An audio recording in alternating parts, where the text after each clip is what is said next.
Hey everyone, I just wanted to talk about my experience with my second chemo treatment. So now I finished my first cycle, which is like, yay! I'm very happy about that, even though there are another 5 to go, and I know the very first cycle is going to be nothing compared to the very last cycle. Every cycle down, every treatment down is something to celebrate. My second treatment actually went probably better, I'd say, than my first one in terms of side effects. First treatment I had really horrible mouth pains, and I had to go to the hospital twice, and I couldn't sleep and I couldn't do anything except constantly having ice in my mouth to make sure that my mouth was numb enough to just get through the day. But this time I had, a little bit of tingling and a bit of stinging when I would eat, especially the first bite of food. It would kind of hurt, but then I kind of just like chew quickly, chew through it, and then I was fine to eat the rest of my meal, and I didn't have to have things like icy cold. I could eat things that were kind of lukewarm, and that was fine. And so I just took some Panadol and an endone when I slept during kind of the worst time, but even that, it did not compare to my first time. And I'm really happy that this is what happened, because I did read on some forums that for a lot of people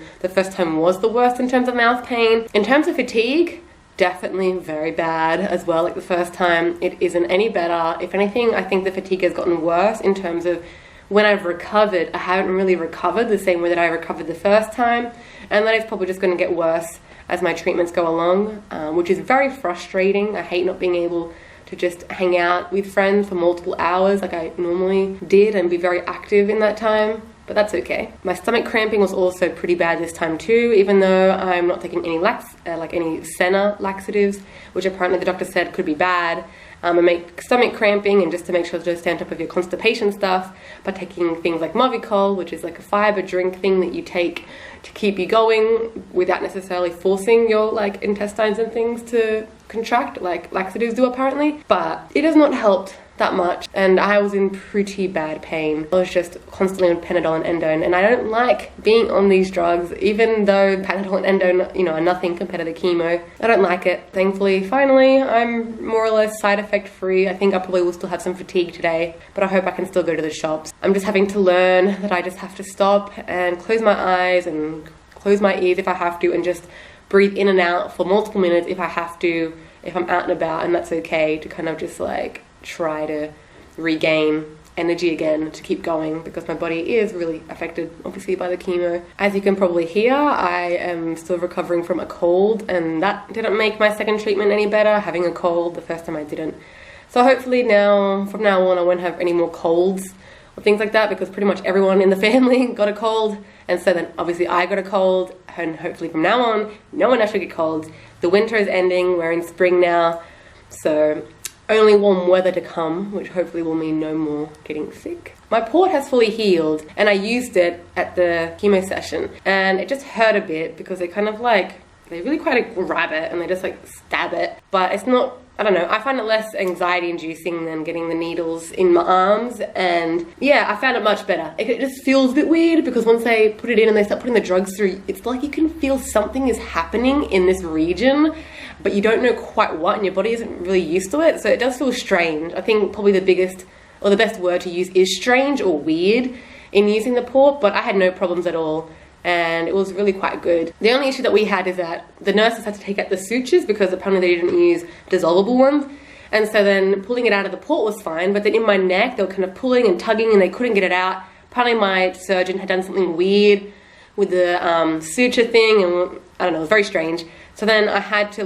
wait and book an appointment with the surgeon to try and get it out. But then on Monday when I had it booked, or Tuesday, I think it was Monday, and then on that day I just hit my very first really bad fatigue day, and I just couldn't get through it. I couldn't wait in that waiting room anymore. It was really horrible. I just had to leave.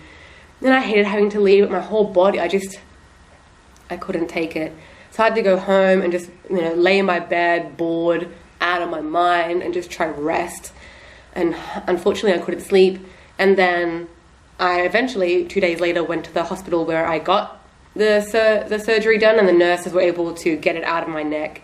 But it was very frustrating to have them keep pulling and tugging to get it out. So hopefully if any of you have a port in and you have to get your sutures or stitches taken out, that hopefully they're able to just do it quickly and without any problems, because even though that wasn't a big deal, it was just frustrating to have to worry about that, especially when I was in my side effect days. I also had my birthday this week. It was on Wednesday, and that was my second fatigue day, and so it was pretty bad. But by the end of the day, I was able to have dinner and cake and kind of talk with family and my partner, which was nice. But yeah, the day itself was pretty hard still. But I was able to watch, I think I watched a fair bit of like YouTube, but only PewDiePie playing Until Dawn. It's a horror game, but because the horror game is really dark and the entire game is really, really low light, and so I just put my laptop on like the lowest brightness, and when I'm opening that game, it only emits like a little bit of light because the game itself is so dark, so I'm able to kind of watch that for maybe like an hour and then have a little rest and then kind of watch that again. So that kind of entertained me for my birthday, watching him play a horror game. I don't know if any of you are watching him play that. I like to watch him play some of the games.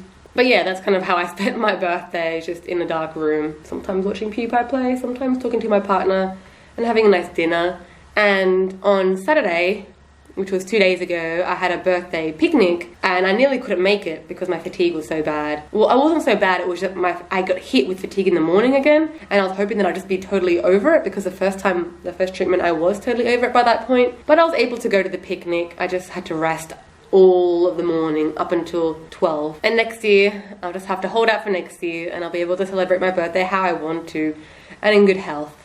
So yeah, but it definitely sucks having your birthday during this chemo treatment time. I think that sums up my chemo treatment experience number 2. Thanks for watching, and leave a comment down below if you have anything that you want to share. Okay, bye.